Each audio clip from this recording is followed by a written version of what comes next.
Thank you to Chris for his leadership, and I would just second his point that we have worked together as a team, perhaps as no other senators from Connecticut have done as seamlessly and passionately for this cause. Together, we are a force multiplier. We are a force multiplier with these folks behind us.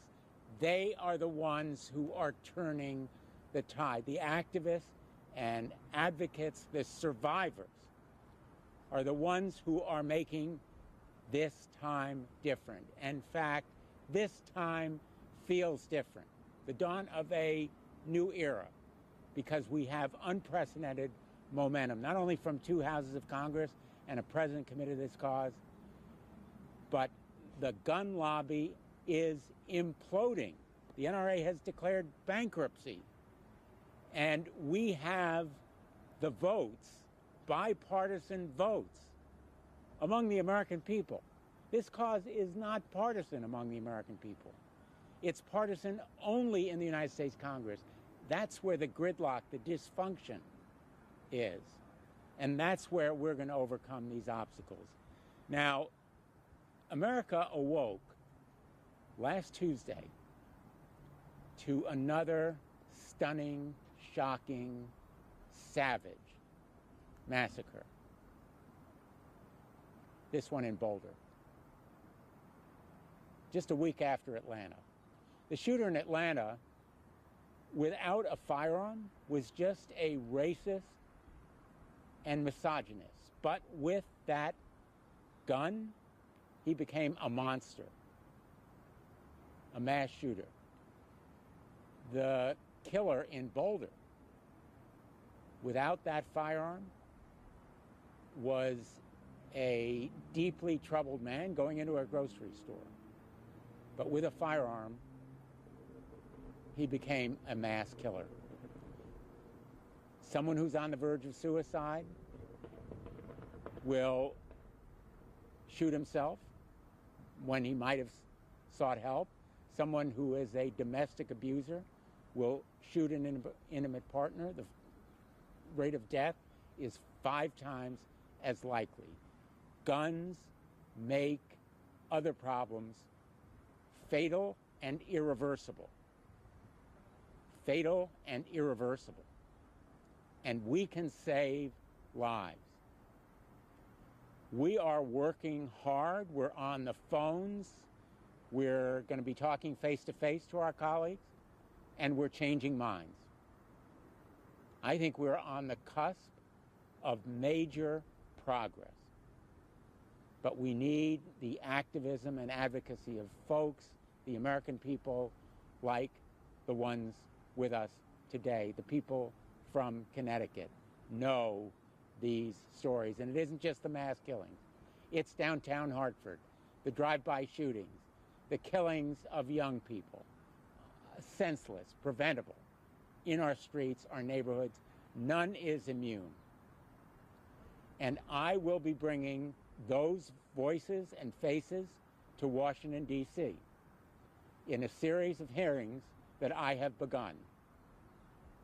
As chairman of the Subcommittee on the Constitution, I will be having a series of hearings, bringing Connecticut voices and faces to the United States Senate, victims, advocates, including some behind me, because they know firsthand how tragically transformative gun violence can be. Now, Chris Murphy and I have been working on universal background checks. I've been focusing on the loophole in the law named after Charleston, where a killer was able to purchase a gun because the 72-hour waiting period elapsed without a background check. That loophole enables ineligible, illegal people to buy guns just because the background check isn't complete in 72 hours. As part of the universal background check legislation, We need to close that loophole, and I've authored that legislation. But I've gone beyond that bill because we need nationally, Ethan's Law providing for safe storage. We need to make sure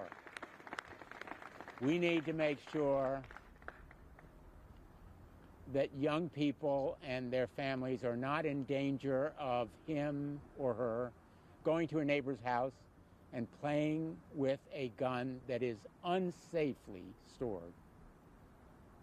That is a tragedy that tears our hearts and leaves a hole there that can never be repaired.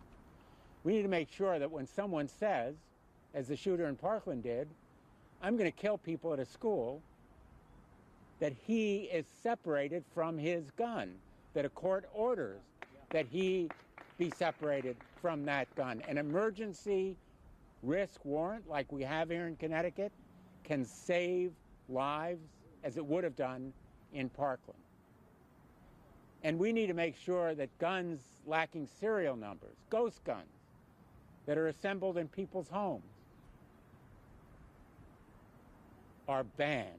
Ghost guns must be banned, just as we've done here in the state of Connecticut, because they kill people and they can't be followed. Those crime guns cannot be stopped. Now, we know that Connecticut has some of the strongest gun laws in the country, and people in Connecticut are probably saying, why does it matter to us? We already have the strongest guns laws in the nation. What difference does it make to Connecticut? Well, the answer is, guns have no respect for state boundaries. There is an iron pipeline that brings crime guns from South Carolina and other states in the South right to the streets of Hartford, the streets of Stamford, the streets of all of our communities, all around Connecticut. Guns have no respect for state boundaries, and they kill no matter where they are brought from. They kill with equal vengeance and effectiveness. So we need national laws that will protect Connecticut. And just two last points. There are executive orders that can be issued right now by this administration. I challenge the president, and I've talked to many of his staff, to issue those executive orders, whether on ghost guns or strengthening background checks or other areas where they can make a difference, because every single step counts. There's no panacea. There's no single measure that will solve this problem. We need a comprehensive approach.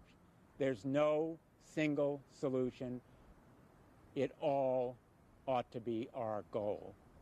And for my Republican colleagues who are unwilling to listen, who defy the 90% of the American people who want common sense steps to stop gun violence, I say you're going to be held accountable. We're not just taking names. We're going to be taking those names to the American people, and we are going to do again at the polls what activists have done in the last two elections. We are going to elect representatives in your place. If you fail in your responsibility, you'll be held accountable. There's no idle threat here. We're going to hold you responsible. No matter where you're from or who you represent, you should know your constituents are going to hold you accountable. Because there have been too many losses, too many lives taken. They didn't give their lives. Those lives were taken from them. And the trauma, the ongoing trauma of young people who see these shootings, who experience the grief and the trauma of that violence, will bear that experience with them for the rest of their lives. We need to save lives and save the futures for Connecticut and for our nation, and we are determined to do it. We can do it. We will do it. This Congress must do it, or we will replace the folks who fail to listen and fail to join us on the right side of history. Thank you.